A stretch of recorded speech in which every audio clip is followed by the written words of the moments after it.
I have been a Las Vegas resident now for 50 plus years, and most of my friends in this town are either gamblers or magicians.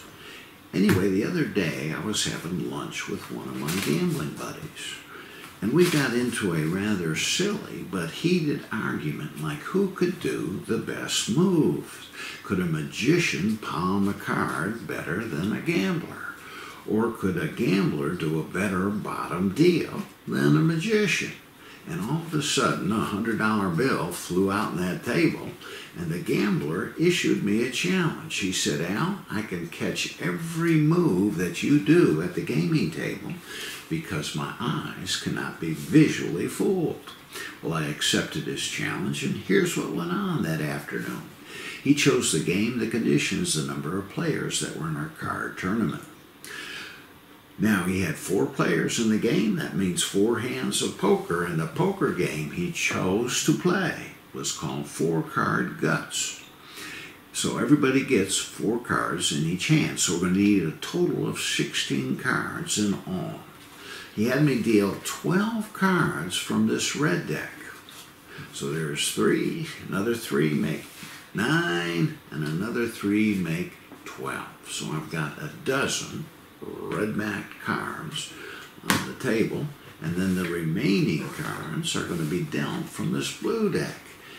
And he had me remove the aces. Now, the move he wanted me to execute is a card muck. Now, a card muck is nothing more than a secret transfer of 1 or more cards from one poker hand to another.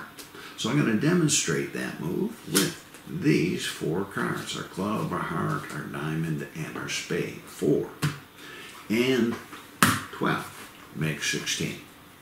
Now, there was a reason why the gambler had different colored backs.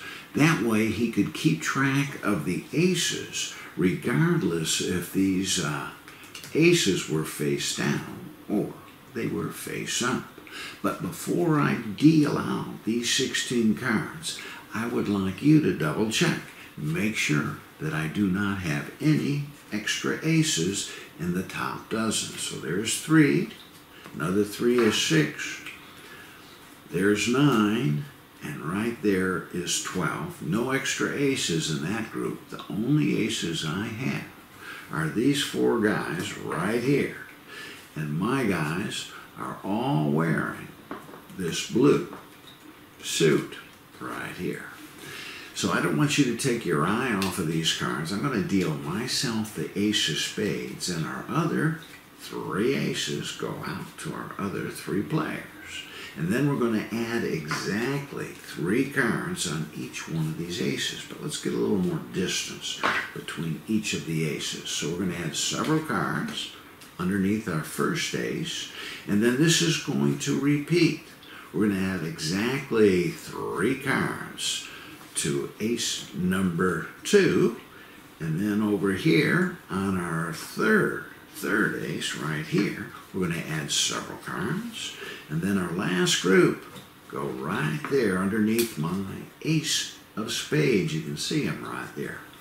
Now, what I'm going to do is I'm literally going to steal that ace from these 3 reds, okay?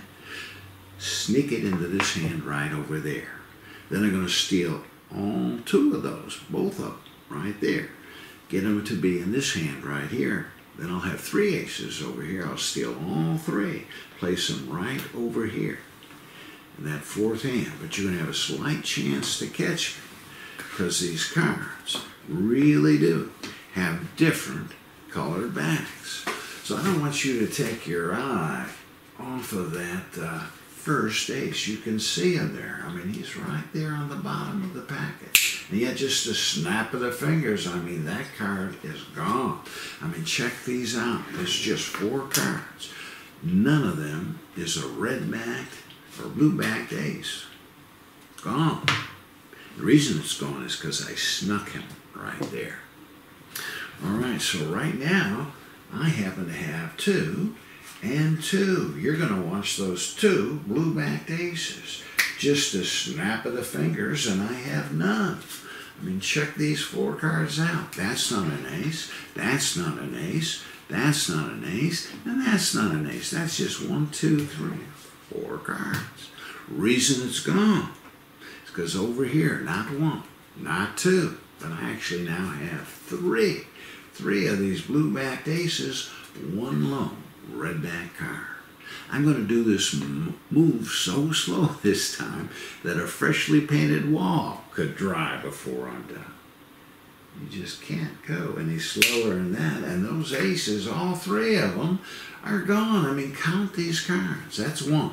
That's 2. That's 3. And that's 4. That is just 1, 2, 3, and 4 cards. There's not an ace anywhere in that group because I placed all 4 of them right over here.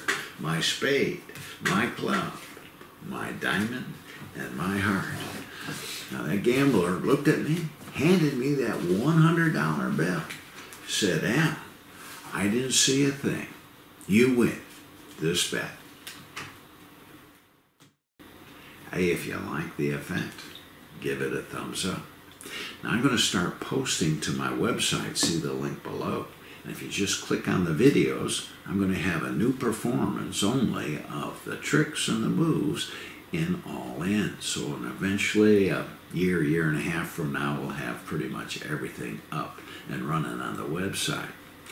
Now, I call this routine Technicolor Progressive. I first published it in a set of notes that I wrote in the mid-90s called Al Cardpone. And I tweaked it a little bit on the summer. I think it was 1996. I went on tour with these notes. And I tweaked the routine a little bit to this particular handling.